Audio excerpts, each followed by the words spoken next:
বাধ্য হয়ে গিয়েছি। মেনে নিলাম আমাকে এখান থেকে ছাড়বেন না, মেনে নিলাম আমাকে পরিবারের সাথে আমার যোগাযোগ করতে দিবেন না, কিন্তু সন্তান হিসেবে এতটুকু জানার অধিকার কেমন নাই যে আমার পৃথিবী বেঁচে আছেন না মারা গেছেন। সম্মান প্রস্তুতি, আজকে আপনারা সবাই এসছেন আমার বইয়ের উন্মোচনের জন্য। আমি নিজেকে সন্দেহ করে বলতাম, যদি আল্লাহ আমাকে জীবিত বের করেন পরিবার নিয়ে চলে যাওয়ার কোনোদিন পিছন দিকে থাকবো। আমি সেই নির্বোধ যে দেশের বাইরে পড়াশোনা করে দেশের বাইরে থাকার সুযোগ থাকা সত্ত্বেও দেশে সে মনে করেছে যে মানুষের ভাগ্য পরিবর্তন করতে পারে। আমি সেই নির্বোধ যে আস্থা গেছিলাম বাংলাদেশের বিচার ব্যবস্থা। আমি সেই নির্বোধ যে বিশ্বাস করতাম আমাদের সংবিধান আমাদের অধিকার দেওয়ার জন্য যথেষ্ট।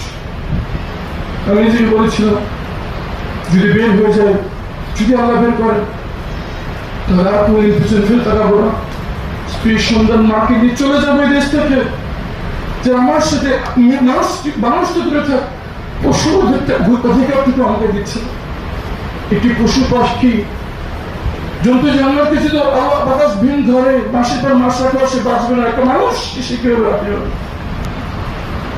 যেখানে আমাকে তারা বের করছিল আমি ধরে নিয়েছি এটাই শেষ। আমার কাছে খুশি লাগছিল এই যন্ত্রণা শেষ হবে, আর থাকতে হবে অন্ধকার ধরে, আর থাকতে হবে না জীবন্ত খবরের ভিতরে। শেষ সময় চলে যাওয়ার সৃষ্টিকর্তার কাছে সে প্রিয় মানুষদের যাদেরকে ভালোবাসতাম, দুনিয়া তো তাদের দেখা পেলাম না। তুমি কাউকে আমাদের মানে জান্নাতে তুমি আমাদেরকে আবার একটু করো। এই দোয়া করতে করতে সূরা ইয়াসিন পড়তে পড়তে আমি বেরোচ্ছি এবং অপেক্ষা ছিলাম এখনই একটি গুলির আওয়াজ শুনলো সব শেষ হয়ে যাবে, কিন্তু সব শেষ হলো না। আমি জানতে পারলাম কিছু নিরাপদ বাচ্চা ছেলে শাহাদাতের বিনিময়ে আল্লাহ ফেসিবাদকে বিতাড়িত করেছেন, আমাকে ফিরিয়ে দিয়েছেন আমার পরিবারের কাছে। আমি তখন সেই মুহূর্তে অতল ছিলাম যে আমি থাকবো না, দেশে চলে যাবো, দরকার নাই।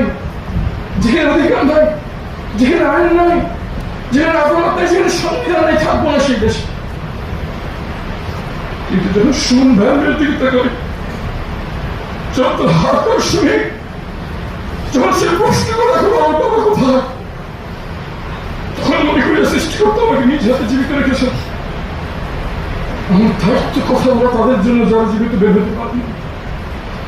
আপনি সুমন ভাই না ডাক্তার ছিল যে বাবা তুমি আমার সুমনকে দেখছো, তো না আসল চল বিপদ, আসল চল হুমকি, যার দেশ থেকে এই দেশের